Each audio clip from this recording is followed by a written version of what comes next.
Welcome to Successful Parenting, where we, Jackie Rue and Robin Choquette, share practical skills for families to build resilience and healthy connections. As practicing professionals and parents ourselves, we hope this podcast is a resource for parents to grow, reflect, and learn more about themselves and their children. Our approach is simple, tangible, and most importantly, we lead with compassion for the integrity of the families we serve. This podcast should not be taken as medical advice and is intended for informational purposes only. We love our work and we can't wait to watch families gain confidence and open themselves up to new ways of successful parenting. Hello, Robin. Hey, Jackie. How you doing? Terrible, horrible. That is awesome. That is awesome. Well, you always say, I just say, good, fine. So I'm changing it up today. Why are you feeling horrible? Didn't sleep so great last night. I got a new computer. Exciting, right? Because Okay, does that tie in with the not sleeping? I'm not. Oh, yes, it does. Because my computer guy helped me get it started. And of course, I didn't finish clients until later in the evening. At 8:00, we got started on this. It was all doing virtual. And then he moved all of my files from my old computer to the new computer. And it was after 11 o'clock. And my 10 o'clock bedtime, Jackie. Yes. And you are an hour ahead. So I think for you, it is actually. I'm with you. Oh, you're not. You're the same time. So I'm at Central. Yeah, I'm Central I was time. thinking Kansas was different. It's been fun because I have actually, and this is something that can help you sleep. I have been practicing something out of our guest speaker's book, and I am so excited for him today. I've been practicing a skill out of his book that's called focused attention. And that has actually led to helping me have better sleep hygiene. I am someone that I've really been practicing in the last couple of weeks, just taking some time to really kind of focus when I'm stressed, but just take some time to even focus my attention rather than drifting off. And many of us, as we know, and we've talked about, have a lot of stress and things going on. And so I have really been practicing some of the strategies in Matt's book. And I'm so excited that our guest today, I had heard about him, I think a few years ago. Somebody had reached out to me and said, you've got to talk to this person. He is amazing. He is changing education. He is working with school districts on helping students and educators with mindfulness. He's written a book, and I think he would be a great person for you to talk to. And I had him do some presentations with me. People loved him. It was some of the stuff he says. And I think that the term mindfulness, at least for me at times, can be a little bit overwhelming and daunting because when you think mindfulness, you think like, I'm not going to be the one that's good at sitting on a rock for 3 hours, right? And staring at the water. But when I practice some of these skills that are in his book, it actually works. I've noticed it changes my sleep. It changes my mood. It changes how I approach different situations. Oh, great. I can hardly wait because, yeah, that would be wonderful. And I know I try to practice. I struggle sometimes with it. If we were monks up in, in the mountains and nothing distracted us, we could probably easily meditate. And I know there's a difference between meditation and mindfulness, so I can't wait to talk to Matt about it and get a better understanding. Welcome, Matt. Welcome, Matt. Thanks for having me. Glad to be here. Thank you, Jackie and Robin. Matt, what could you tell listeners just a little bit about your background in education and how you became kind of this guru, this expert on mindfulness and mindful practice in schools, as well as honestly businesses? I mean, I know you've been working a lot with like executives and families and businesses. It seems like you went from schools and you've really kind of branched out. I have in the last few years because there's just obviously such a demand for this type of work because stress doesn't privilege just people in education, right? It impacts all of us. And so people in all fields are struggling and searching for solutions for this kind of ambient stress that is afflicting all of us. You asked a very simple question, and unfortunately, my answer isn't so simple. How I came to this work, it's kind of been a long, meandering path, anything but linear. A longer story shorter, like for many people, personal experience fuels professional work. And I always like to half joke with audiences that I earned a black belt in stress and anxiety at a very young age. And I grew up in a home where there was death, divorce, and addiction by the time I was a teenager. And so I had a lot of case studies.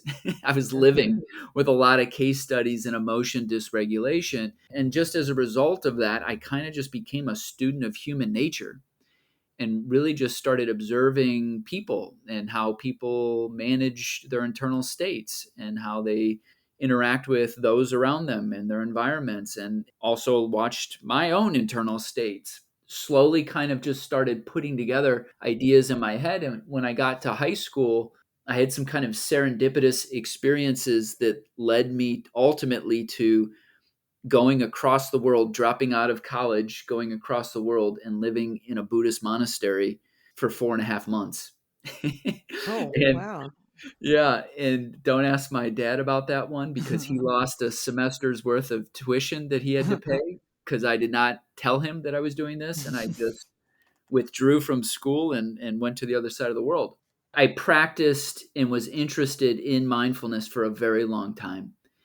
And then when I got into education, I started realizing that, wow, there are a lot of issues that I see in young adults that resonated with me and what I experienced as a young adult. And I was diagnosed with general anxiety disorder and panic disorder in my teens and late high school. And so I started thinking, like, whoa, I've had all these personal experiences with mindfulness, and they've been so personally transformative. How do I create a platform where I can start sharing some of this work with students? So I did a number of certifications and programs. And then I was the well-being coordinator and social and emotional learning instructional coach at Lake Forest High School, and had done master's and doctoral work in social and emotional intelligence. And so the school gave me an opportunity to go into an AP calculus class, actually two sections of it, and it was right before AP exams, and students were very, very, very stressed out, and they were saying to the teacher that they needed help. They needed something to help them kind of regulate, self-regulate, and manage their stress better. So they reached out, and I had this wonderful opportunity to go in, do a 6-week intervention twice a week, where I went in and progressively taught a variety of mindfulness-based skills.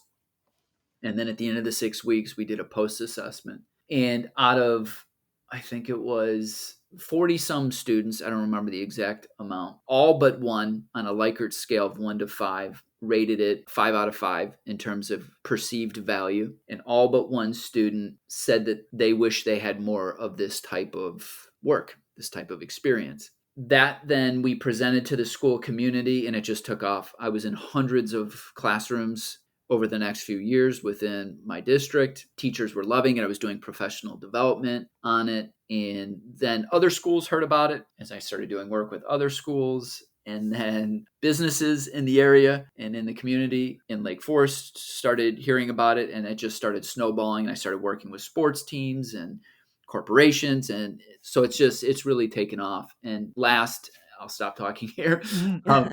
I'm just finishing another master's program in what's called applied psychophysiology. And the program is specifically applied breathing behavior science. And it has absolutely transformed the way I think about the power of breathing, the power of mindfulness, our ability to self regulate. And the program is based on biofeedback technology. So, Oh, okay. learning, allowing people to see their own behavior of their breathing and their behavior in relation to the respiratory chemistry.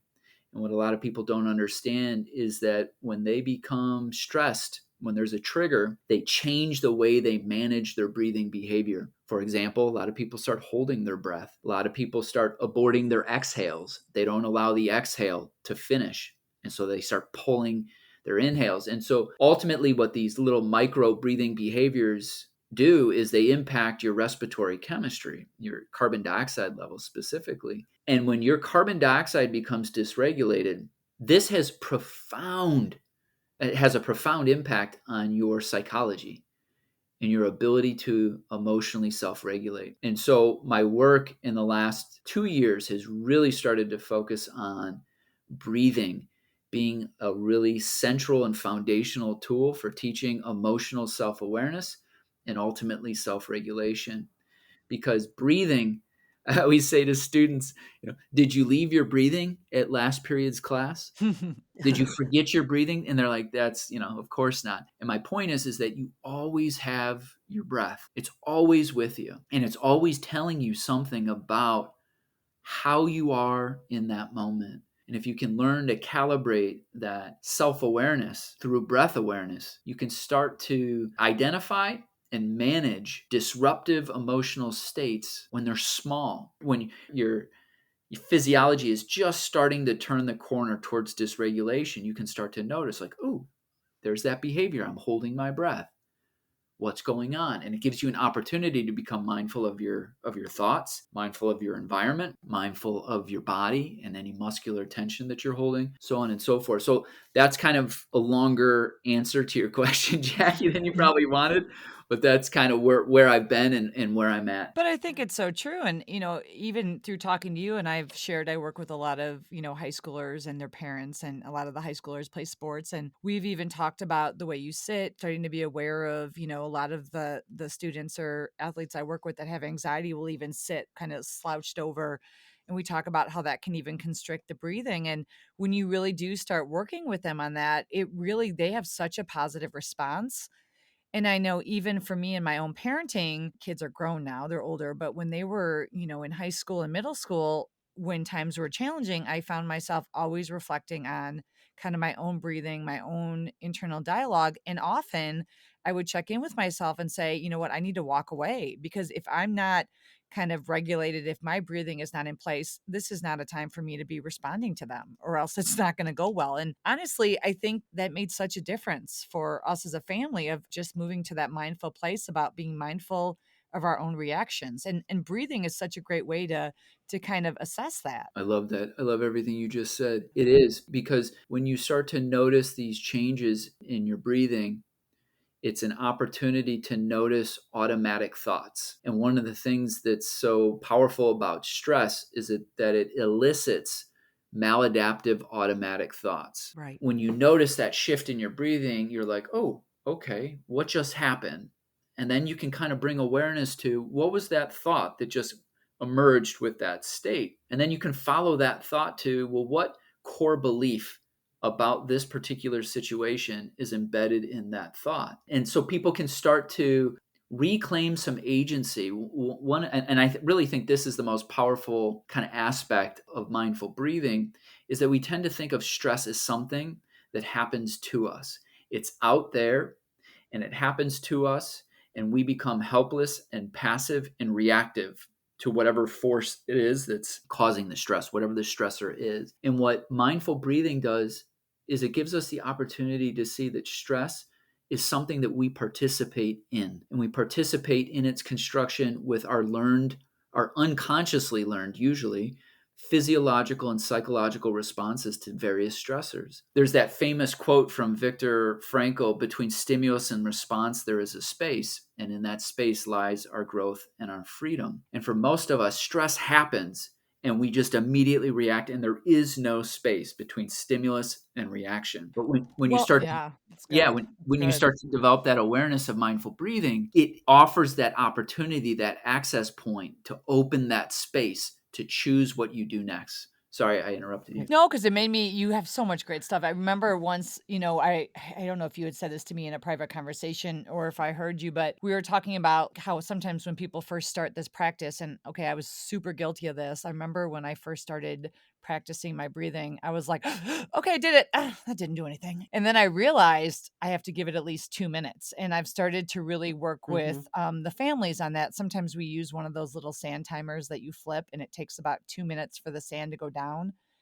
And you realize 2 minutes makes such a difference. And in some, when you're first starting, at least for me, 2 minutes seem like a long time. But when I would really give it like 2 minutes to have my focused attention or work on my mindfulness, it made such a huge difference. And I would try to do it when I was calm, because I found for me, I could never practice my breathing when I was stressed. I really had to practice it when I was calm. But then what I found after a couple weeks, when I was stressed, I had the practice in my back pocket, and it just kind of came. Again, I love what you just said, because one of the principles that I teach is that you have to practice first in ideal circumstances before you can apply these skills in real circumstances.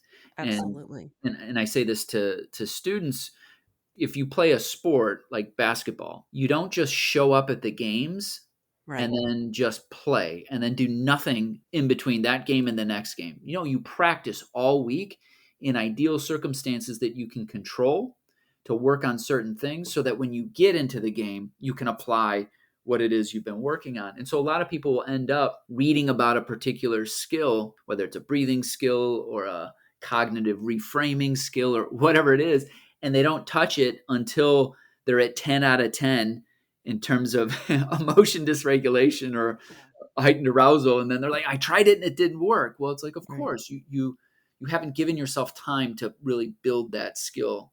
So I love what you said. Yeah. Matt, I work a lot with athletes as well. And in the summer, I work with a semi pro women's soccer team.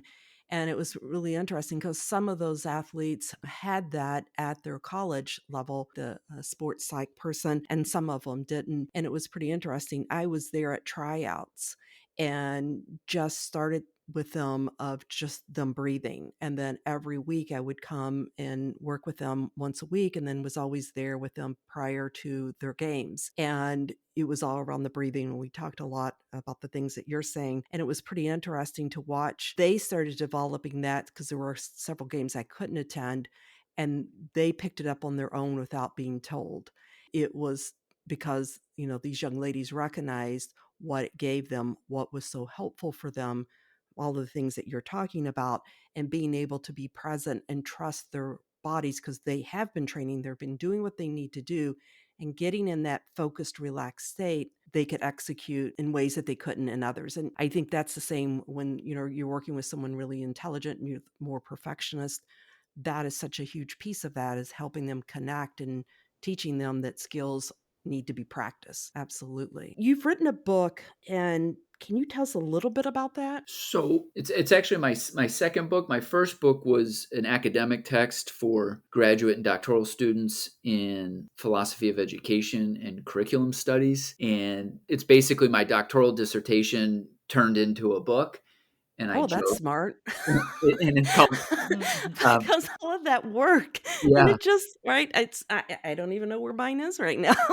You got to put it to use somehow.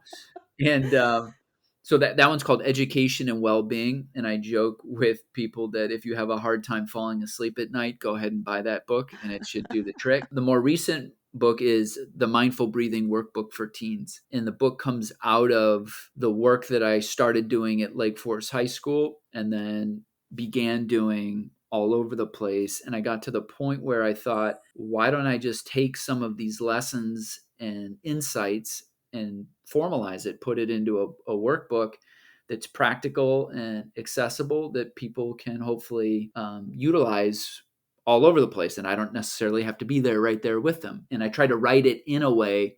I remember saying this to the publisher because it's the publisher's new Harbinger and it's a part of the Instant Help series for teens. Mhm. I had a very different writing style, kind of talking directly with the reader and being playful and engaging with the reader. And they said, well, that's not really how most of the books in this particular series are. And I said, well, but that's me. And I want this book to feel like I'm there because it came out of me being there with students in the classroom. And I want to give it that feeling that the reader, whether it's a parent, a coach, or a student, or an athlete, or whatever, feels like I'm there with them, kind of guiding them along, going through the various exercises. That's interesting. And I think the book really, it says teens. It's really it could be adapted. I use it with all clients we've talked about today. It really can be used for a wide range. I use it for myself. The feedback so far, I guess it came out a year ago, August. So 14 months. And the feedback has been that a majority of the readership are adults. So Yeah. it's, adults buy it for their kids and then they end up starting to read it and check it out. And they're like, oh, I need this. So yes, it's definitely applicable to adults as much as it is to young adults. I think it's important for adults to read it is because we don't always teach others how to use some of these strategies. A lot of times we really don't know how to do that. And so I like how your book kind of breaks it down into simple practices that we can do. Really, a lot of it does come down to allowing our body to naturally kind of be present. with where we are. And even though there's stress around us or there's things going on, sometimes allowing ourselves to just be rather than, riding all the stress. And you had also said sometimes simplicity can be a powerful tool. Absolutely. We live in a culture that has normalized outside in stress management interventions. And what I mean by that is we import things from outside of ourselves to modulate or regulate our internal state. The two most common forms of that are chemicals, depressants, and stimulants. And so when we find ourselves low, we use stimulants to bring ourselves up. And we find ourselves too high up, we use depressants to bring ourselves down. And the way behaviorally we've normalized our lifestyle routines has created a problem. It's called a late cortisol pulse. And cortisol is a part of kind of the tier 2 stress response. So we have the tier 1 stress response, which is norepinephrine or adrenaline. And that's what gets your heart going. And that's for like something immediate, fight or flight. But after about 30 seconds, you get this tier 2 stress response of cortisol coming in. And this is more kind of bolstering your system to deal with stress over a longer period of time. Well, we live in a world where there aren't that many acute stressors anymore. There aren't predators. There are some human predators in the world, but animal predators, etc. What we suffer from today is more chronic psychosocial stress. And so as a result, and Robert Sapolsky's work at Stanford has looked at this, we end up producing just tremendous amounts of cortisol. And what they know about depression and anxiety now is that a kind of hormonal signature of both of those conditions is what's called a late cortisol pulse. So typically in a person who is physiologically regulated, you have the peak cortisol pulse around the time that you wake up in the morning. And it's because your body is creating stress hormone to help you go from sleeping to waking up and starting your day and having the appropriate amount of energy. And then throughout the course of the day, your cortisol will slowly decline and your melatonin will start to incline so that once it gets dark, you effortlessly slide into sleep and then move into that restorative phase of the day. Well, we have like the inverse of that. We have cortisol peaking at the end of the day so that when people should be tired and falling asleep, you ever hear the phenomenon tired but wired? Yes. Right. Yes. Right? And that's a lot of people. So they feel exhausted, they feel brain dead in particular, but they feel this heightened state of internal agitation and they don't know what to do about it. So what do? They reach for wine, they reach for whatever your depressant of preference is. And so we've normalized this outside in regulation. And what breathing is, I think, it represents a different approach, an inside out approach to managing stress. And this is where we develop internal skills to manage stress. And the real big difference with this is that when you use outside in strategies, are you more equipped to deal with stress in the future? And the answer is no. That in fact, most outside, let's take alcohol because that really is the dominant cultural outside in strategy. What does the most current research on alcohol show? It shows it decreases our baseline stress tolerance, it increases our baseline stress, and it decreases our baseline sense of subjective well being. So that the more you use alcohol, the more stress you're compounding the stress you're trying to solve with the alcohol over time. Whereas with inside out strategies like mindful breathing, you learn to manage stress in a way that allows you to be more successful with dealing with stress in the future. It builds your sense of agency. It builds your baseline stress tolerance. It lowers your baseline stress and it increases your sense of subjective well-being and also self-efficacy and self-agency. I'm rambling again. I get excited talking about this stuff. I love it. I was talking to someone, Matt, this week, and I said, let's start hacking some of those biochemical responses that we know you can do. Breathing was one thing that we talked about. We talked about ways that dopamine, simply accomplishing, having success. I said, there's different things that we can do. They're very opposed to medication. and was really trying to support that. And I said, there are behaviors that you can do that's going to elicit the things that your body naturally needs so that you don't have to rely. You might, but hopefully that and your behaviors, if you have to go medication wise, is going to help.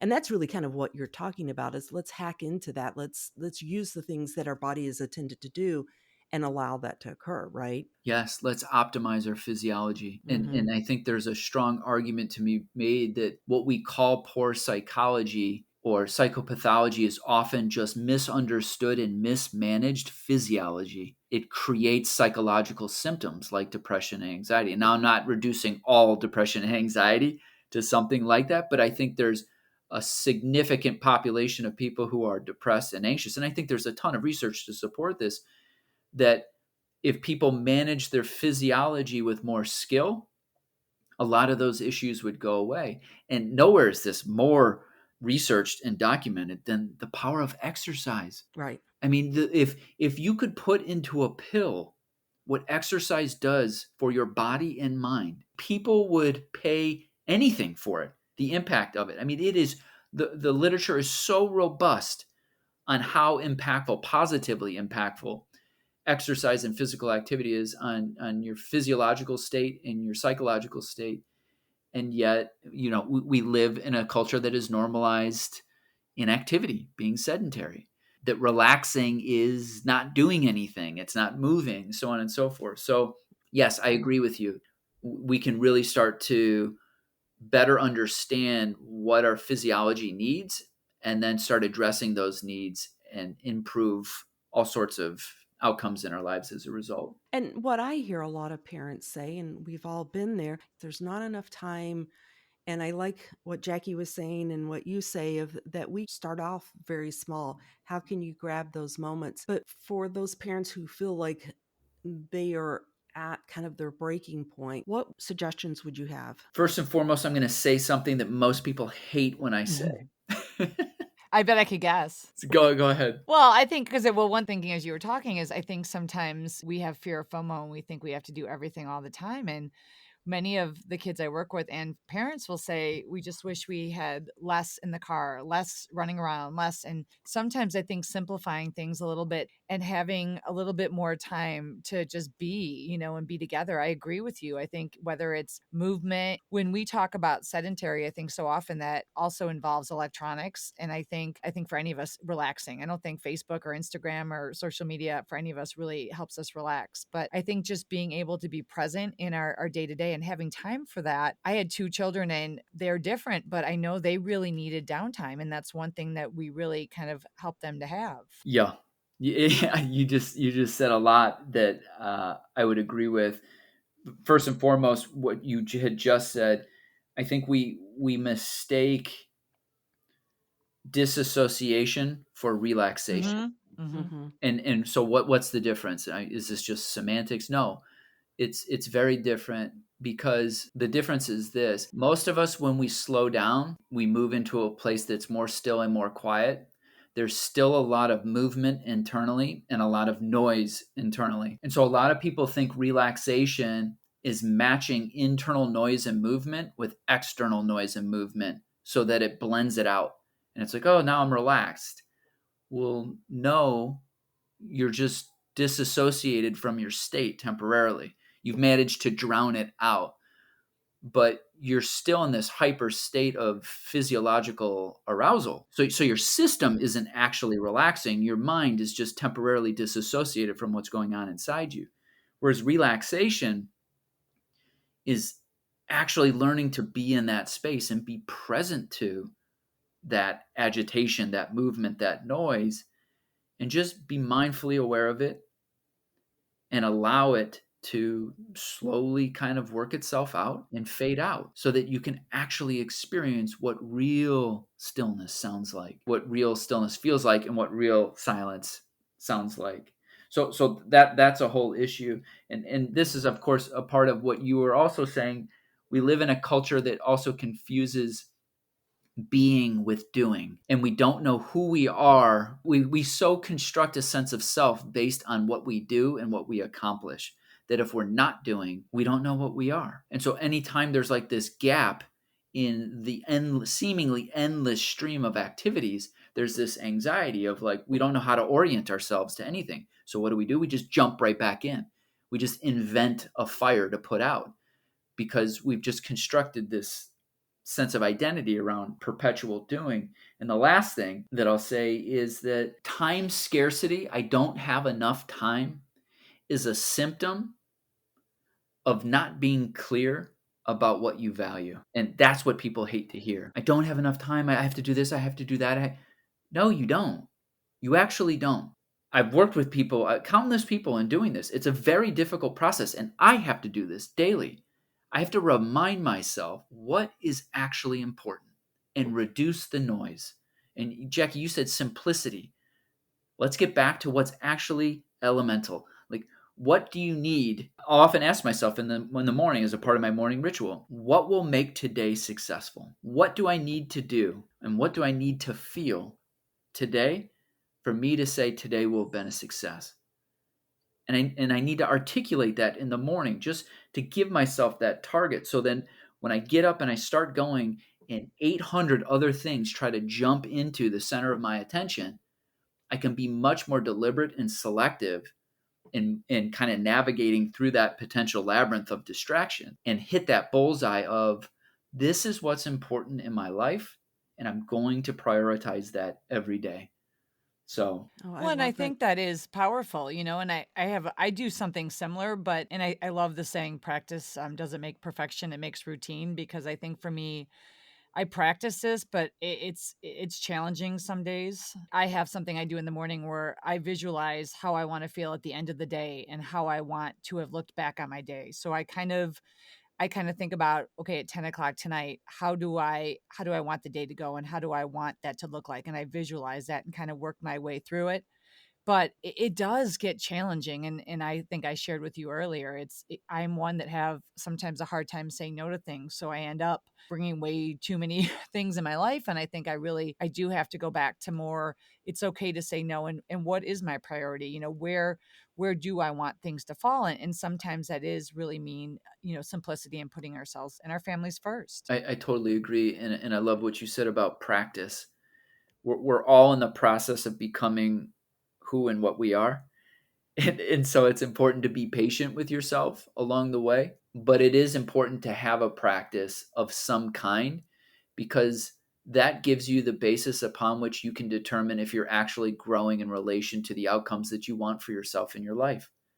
And without a practice, there's an old quote, I'm going to butcher this, by I think it's by Montaigne. There is no favorable wind to him who has no sail, or something. Or no, to him who has no destined port. There is no favorable wind to him who has no destined port. So if you don't know where you're going, Going. nothing's going, like everything is It stress. doesn't really matter. Yeah. It's in our workbook, we talk about the Cheshire Cat when he says to Alice, well, if you don't really know where you're going, then it doesn't really matter. It's kind of what you're saying. Yeah. If you don't have it set up. I used to do this writing activity with students that as I'm saying this and you're just saying that, I'm realizing, why haven't I done this in a few years with my students? But I remember seeing on the History Channel this random show about old ships at sea. And they used to have this really basic form of communicating because they didn't have radios. So when you came upon another ship, it was kind of a tense moment because you don't know who the other ship is. So they had a 3-flag system, and each flag represented a question. Who are you? Where are you going? And who is your captain?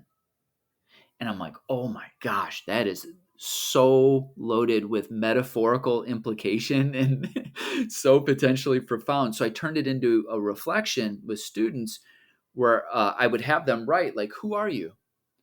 Describe your past and how that has shaped you and how you show up in the present. Where are you going? What is your destined port? What are the objectives in your life? Where do you see yourself in a year, in 2 years? And then who is your captain? Who's steering your ship? Is it your parents? Is it, if you're an adult, is it your boss? Is it anxiety? Is it stress? Is it your deepest values? Who's actually steering your ship? And so it became this writing reflection that was really, really, really powerful for students to kind of reflect in that way. Right. Matt, I know we need to be winding this down. Can you give our listeners just some really quick and easy tips to help them to develop this skill, start that journey to mastery of mindfulness? Do whatever it is that you know you will do. So for example, with behavior change, a lot of my background's in health education, and so we talk about behavior change and how to help people change their behaviors. And one of the things that happens, let's say exercise, people will avoid exercising, and they'll avoid it because they'll be told that, oh, you should do this amount of exercise and you should do this and you should do that. And then the person's like, oh, I can't do all that. So then they do none of it. And it's much more effective to say to someone, what do you know you can do? Well, I know I can walk to work every day, or I know I can go for a walk after work. Okay, do that, because momentum is everything. I use the analogy sometimes of a freight train. Think of all the energy that goes into moving a freight train, that first inch. But once it's moving, it has inertia, and that inertia makes more movement easier and easier, and it starts compounding in a positive way. So when it comes to mindfulness, as Jackie was saying at the beginning, a lot of people think they should be super zen, sit on the shore of some pond, look out, and then suddenly their mind will be completely free of all distress. Their body and muscles and tension will just all melt away, and they will feel clear and liberated from everything that is stressful in their lives. And we all know that's not how it works. When you spend all your time running and kind of avoiding your emotional state, that when you finally stop and you're present to it, sometimes that can be a little chaotic. And so it's just giving yourself permission to experience how maybe disorganized your internal landscape, emotional landscape has become. And that's okay. And to be compassionate with that. So if that's listening to an app on Headspace or Calm or I don't know, I mean, there's so many apps now, and it's Right. some guided meditation works for you and you know you can do that, then do that. If you know you can go and lie down in a room in your house and just put a hand on your belly and take 5 minutes to just quietly breathe and just feel that hand on your belly and notice tension in your body, and just consciously and progressively let go of that tension. And you can just do that for 5, 10 minutes a day. Great, do that.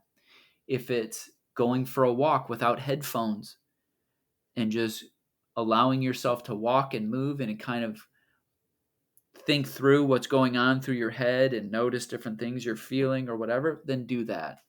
So that's my advice is Okay. whatever activity that helps you wind down and relax and you know you can sustain that activity over time is really the best place to start. Yeah, I love that. That's a piece of advice that I often give.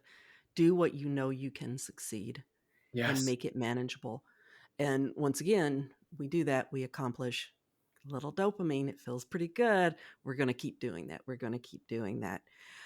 Matt, we have some questions that we like to ask all of our guests. Are you ready for your questions? I'm ready. Okay.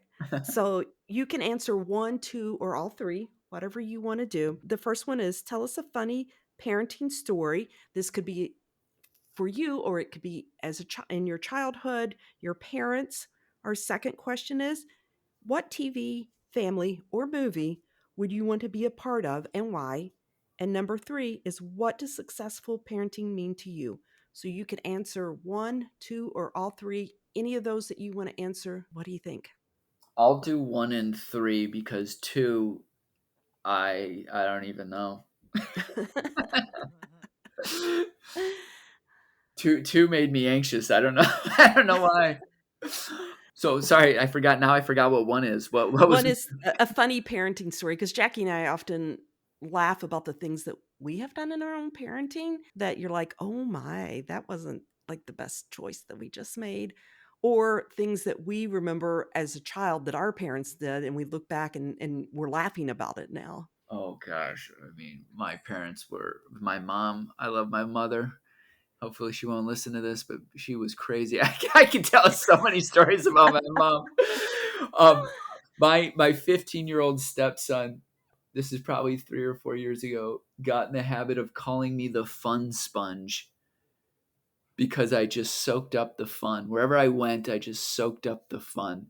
And I always thought that was hilarious. And I would joke saying, well, sponges technically, they absorb things, so they hold all of that thing. So technically, you're saying that I am full of fun. Fun. And he's like, that's not even funny. And then he would call me the no machine. That anytime he wanted to do something and asked me, I would say, no. And so I was the no machine. Oh, so funny.